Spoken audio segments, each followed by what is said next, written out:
Perno. We're going to get punch drunk today. We've got Diego Magdaleno coming in, talking about some boxing. But first, we're going to talk global sports streaming. I'm here with founder Armando Bareno, who is also my good buddy, if you didn't know. Yes, we are. Let's talk GSS. So where did this talk. idea come from?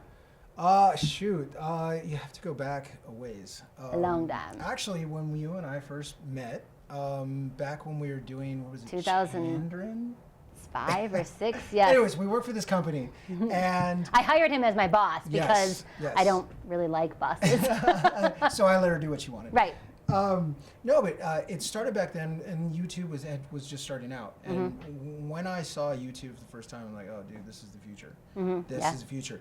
And then when live streaming came about shortly after that, You said, oh, dude, this is the future. This is the future. This is the television killer. Yeah. And so I've always had it. I was able to explore it when I worked for the boxing company Top Rank. And was able to get really deep into it. I mean, we were the first company to launch live streaming in combat sports. NBC was the first company to actually do sports. They did the NBC Sunday Night Football game on their first stream ever for sports. And then Top Rank was number 2. For and combat sports, so I got into it back then, and the ideas just grew and grew and grew in my head. And I felt like I reached the ceiling within the Top Rank organization. Great people, great company. I just needed to Hanging out with Manny Pacquiao. Yeah, you know, good times. But I just needed I needed to grow. Right. I needed to move on, and then so GSS came shortly after, and it's morphed into, like, with every setback that I have and every failure that comes around, new ideas morph out of it. So it didn't initially start off the idea that it is now. I mean, it was always the underlying live streaming sports, start off in boxing, move into MMA, and then other sports. So that idea was always there, but there's so much more that has come out of it in terms of the process and the people that I want to work with and the relationships that I've formed that I didn't know prior to starting this. And so it's blossomed into a really exciting project that's going to turn into a good venture for investors as well as anybody involved in the company. You really are a pioneer on the forefront of what is happening now, and I almost said TV, but what is happening in video and streaming and the way that we get our entertainment, whether it's sports or a TV show or a movie. But I remember back in 2015 telling about this show called Best in Boxing. You know, like you said, it was always the idea to start in boxing because that's kind of where your background comes from. But where have we come since Best in Boxing started? Well, first, Best in Boxing, the name itself came out of, I mean, who doesn't want to be the best when they're a boxer, right? Everybody. It was an easy name and no one's used it, and honestly, it's part of. For me, it means more than just what it says. It means because the entire idea for the show was to be able to develop talent in a more public way. Right. And what I mean by that is that prior to this technology coming about, it was way too expensive to video and transmit all fighters. Right. You know, all the fights that are on the cards, because a lot of people who are novice to the sport of boxing, they watch 1 or 2 or 3 fights, sometimes 4 on a pay-per-view on television, and and not knowing that there could be. I mean, PBC had the Mikey Garcia Earl Spence. They had 17 fights on that card. Wow. It was ridiculous. It was a lot of fights. I mean, they packed them in. And those can still be good fights, or just maybe a boxer you don't know. Yeah, and back in the day, they didn't broadcast them. Fighters were developed off television, and now with the internet, television's expensive. Yeah, exactly. And so with the internet, now they can be broadcast from their first punch all the way through their careers. Now, what have people said to you? What has been kind of the feedback? Because I know that the boxers that maybe weren't getting a lot of attention have been really grateful to at least get a shot. Yeah, we have a lot of fighters online that reach out and they want to fight on the cards. I wish we had more cards to give them, and we eventually will. I mean, there are so many fighters out there who are unsigned, who are hungry, who just want the opportunity for people to be able to check them out. That's all they're asking for is opportunity. They're not asking for gimmies, and so we're building this particular show. And really, it's for all athletes that come on. The same thing with MMA, the same thing with any of the other sports that we're looking at. We want to build the individual athlete. We want to be their partner in their building, because the traditional model in boxing, at least in boxing, is that fighters, the promoters promote fighters per event. So when you're done not fighting, and Okay. this is pre-social media. Wait, so you say the promoters promote fighters per event. Per event. Got so it. when you're not fighting, they're not promoting you. That's your responsibility because they're event promoters, not individual athlete promoters. Gotcha. It falls on the athlete's shoulders to be able to get their name out there. Okay. Now there's some who are amazing at it. You know, you look at a Floyd Mayweather. I mean, that guy built hundreds of millions of dollars because he knew what to do outside the ring. Yes. Right? And so the Branding, fighters... it's branding. It's branding. And all fighters don't have that ability. And especially fighters that aren't signed. Well, I can help them. Mm-hmm. I mean, I'm certainly not going to do it all for them because they need Right. to take responsibility to help build their own brands. But if any tools that I can offer them Mm-hmm. in terms of broadcasting them when they do fight, that we're able to give them a little coverage, little stories behind them to tell a little bit about who they are to the public, because essentially they have a very small window in order to make themselves known to the public to be able to turn what they love into money. Yeah, just like any professional athlete, you do have that little window. I mean, you and I are not in our fighting age.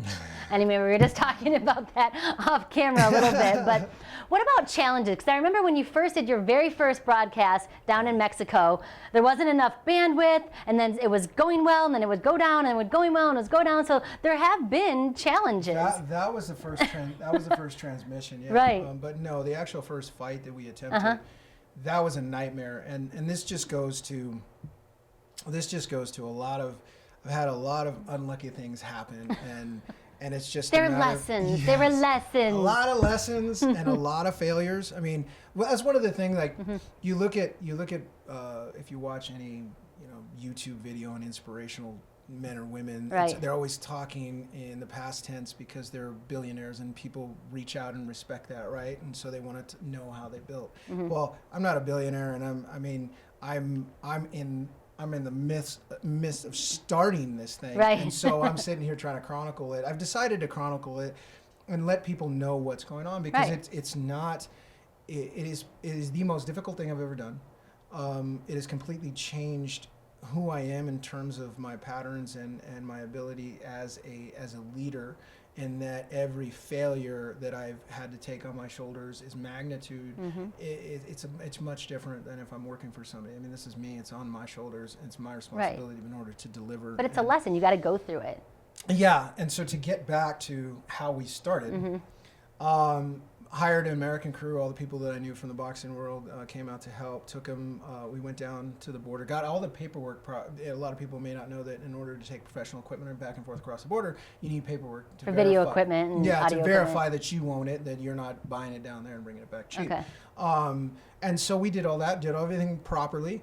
And we got down there, and the agent, the border agent, signed in the wrong place. So went across the border with the gear. In Mexico, they have to process all the same paperwork, and so because he signed in the wrong place, because it wasn't the typical customs guy.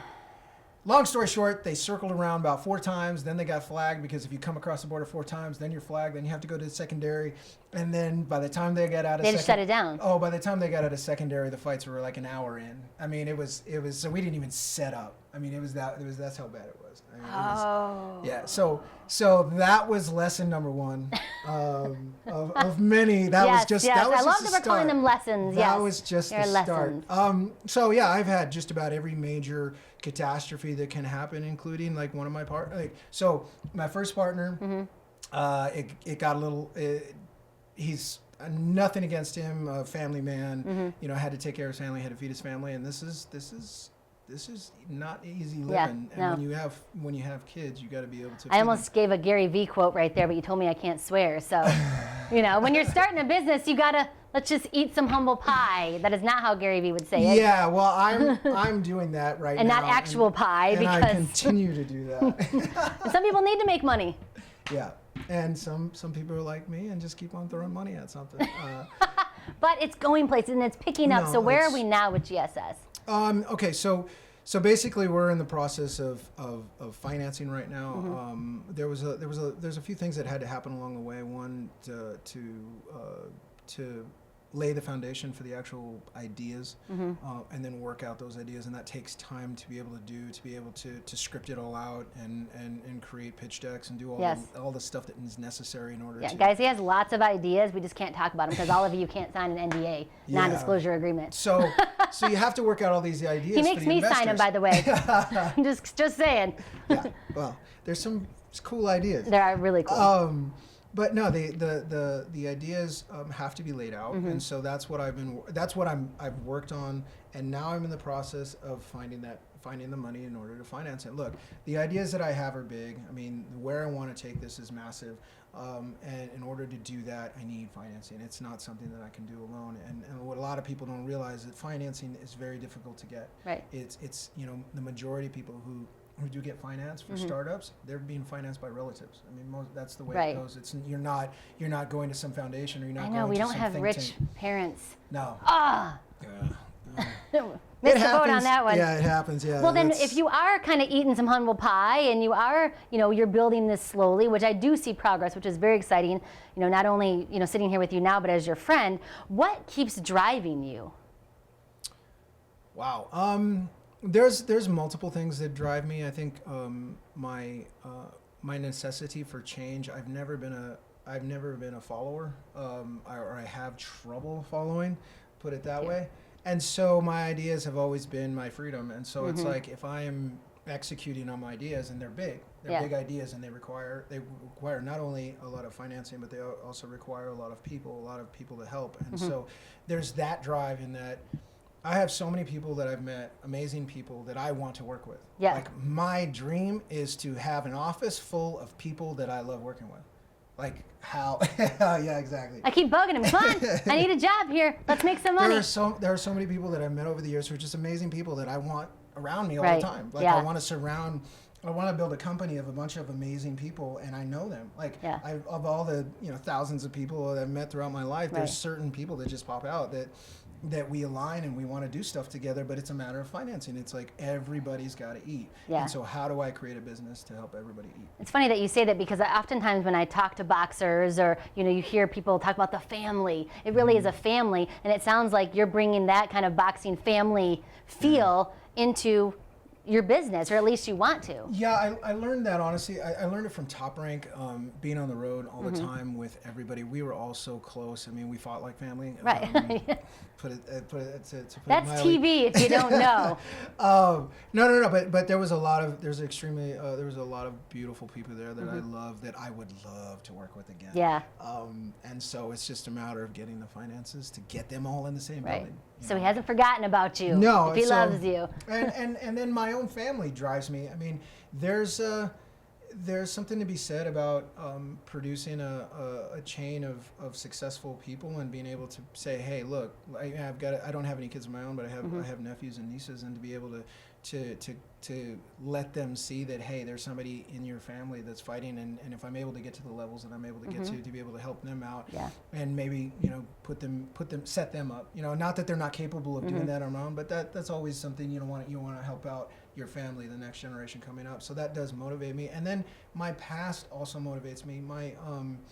I recently learned through my cousin, he's actually my second cousin. He grew up with my father. He's 75 years old. Wow. He lived with my grandfather when my grandfather left my grandmother. And my grandfather was an amazing ball player. I'm talking... What kind of ball? Excuse me, baseball. Baseball, got it. From that generation, obviously. So yeah, he's an amazing baseball player. He could have easily played in the pros. He was actually scouted for the pros. The only problem was he wasn't white. And so a lot of people don't realize is that, when Jackie Robinson broke the color barrier, he didn't just break it for black people. He broke it for everyone that wasn't white. Yeah. And so my grandfather, his side was from Spain. And so he looked white. He had light skin. He had blue eyes. He could pass as white. Was his last name Bareno? It was. I guess that's a problem back then. A big problem. And so they said, look, we want you to come play with us. You just have to change your name. Oh, seriously? I was joking about that. No. Oh. No, that's how it was back then. And so he refused. Good for him. He refused. He refused to change his name. I mean, if he did, I'm sure no one would have blamed him, but my last name would not be Bareno. It would be something else. And so he didn't play in the majors. And then he see, back in San Diego where he was from, he played like they played with Jackie Robinson. Yeah. You know, Ted Williams played with him on this. I mean, these guys, like, he played with Hall of Fame guys, and he was at their level. Out at the park, but you know? he couldn't play in the majors. So when finally the majors came, when it was opened up, he couldn't play ball anymore because back in the day, you know, those old crank engines that they had to start, they didn't have ignitions, right? They had to turn it. Well, he was doing that, and he got his arm caught, and he broke it. Oh, no. In a second, his career was done. Wow. And that was it. That was it for him. And so that destroyed him. Yeah.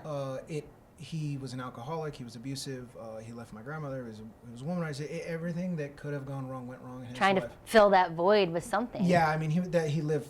That's all he lived for was baseball. And then it was, not only could he not play it at the pro levels because he wasn't white, he also couldn't play because he busted his arm. And to think about, like, how much that must, like, just think about this.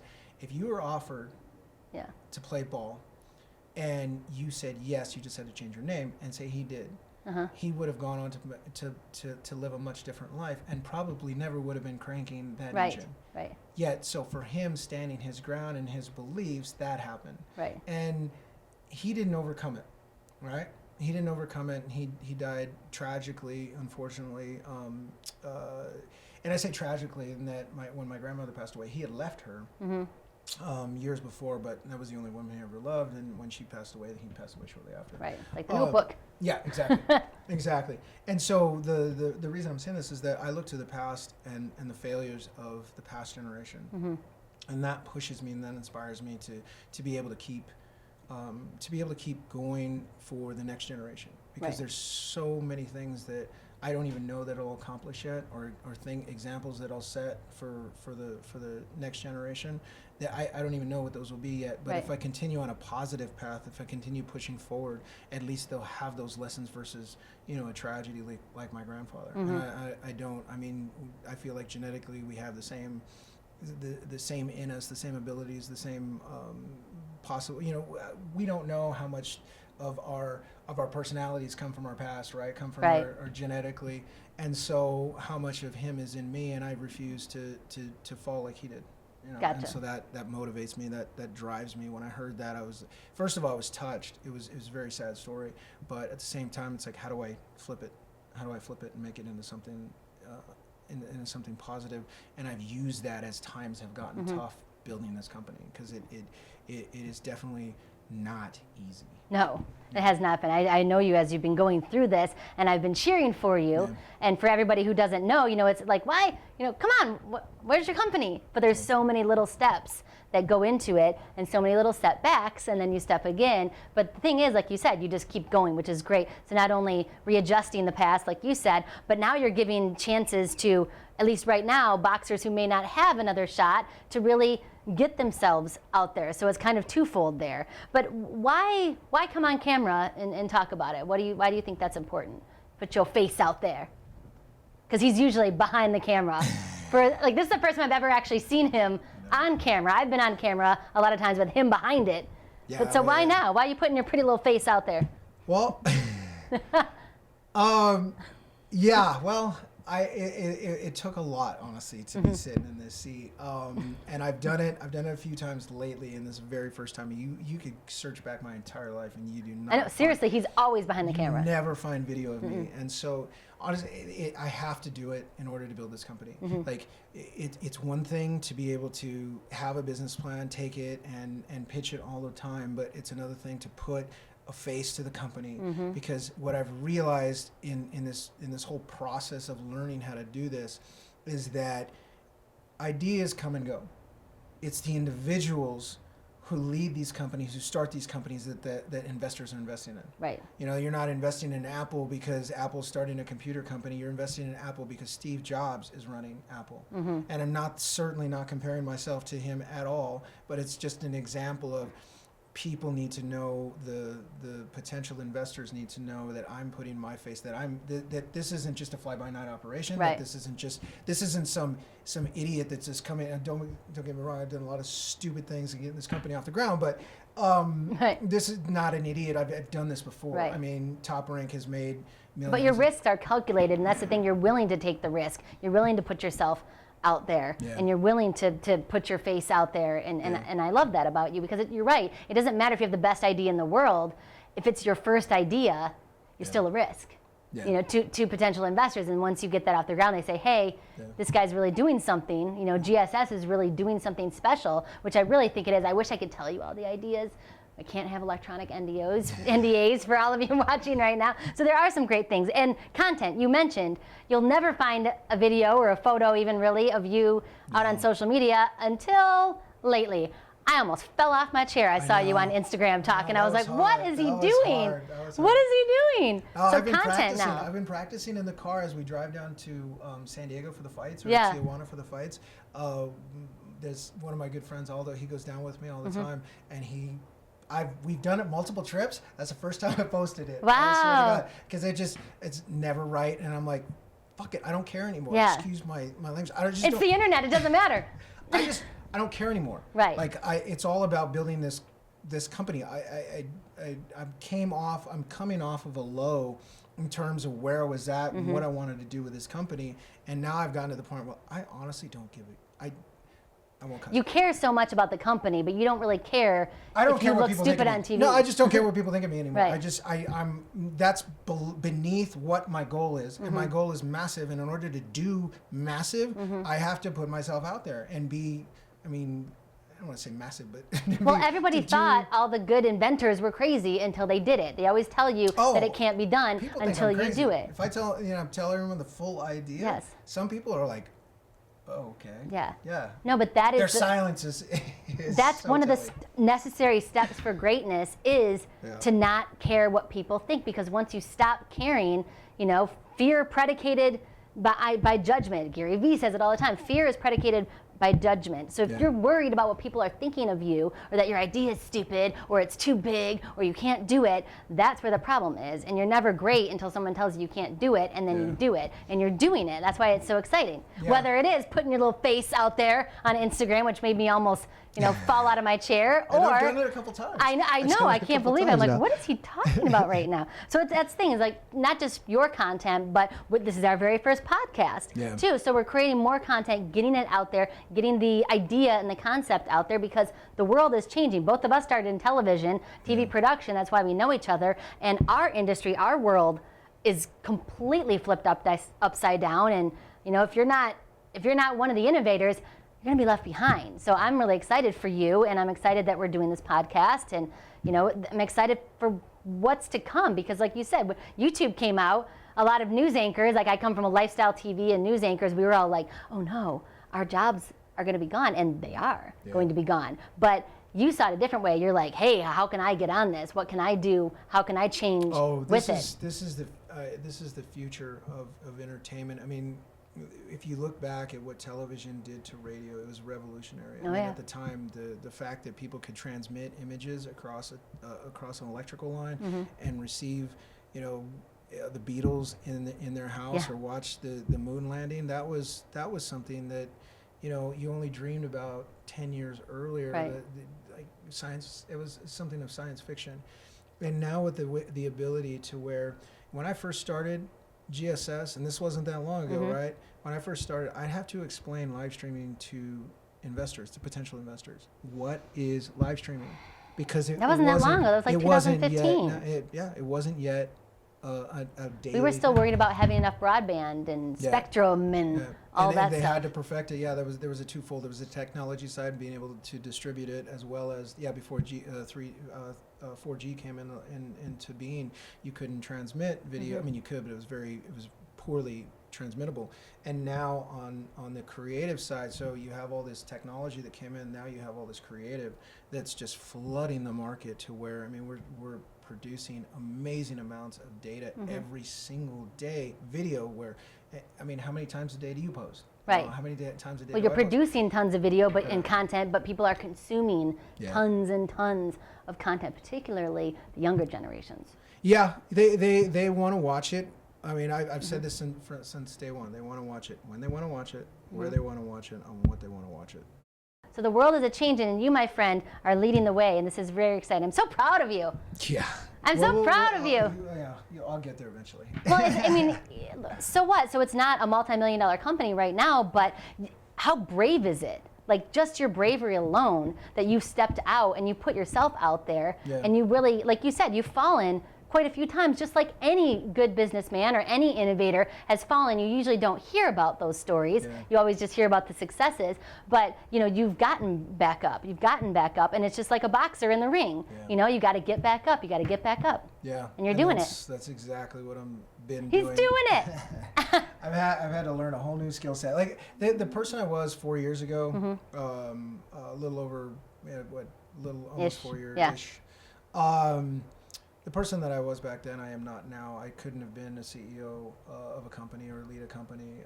Well, obviously you thought you could have because you started it. Well, yeah. I mean, you don't know what you don't know, right? And so I jumped into it. But what the point is that the failures have made me better at what I am doing, and they've made me stronger at this whole entire process. So, you know, looking back at it, believe me, there's been many a low, and for a good portion of it, it's just like, why am I doing this? But at the same time, it circles back around, and I find that motivation again, and I just know if I stick with it. I have the skill set. I've done it before. It's not like I haven't done this before. Right. When I was given money with my last company to just go out and do, and we did. And we did amazing stuff. You killed it. And so it's just a matter of doing this. But now the ideas, I'm so glad that I didn't give them my ideas, and by the time those ideas were up for review, I didn't allow them to have access to it, because now I can do it. I can go do it on my own. I just need to get that financing, and then I'm off to the races.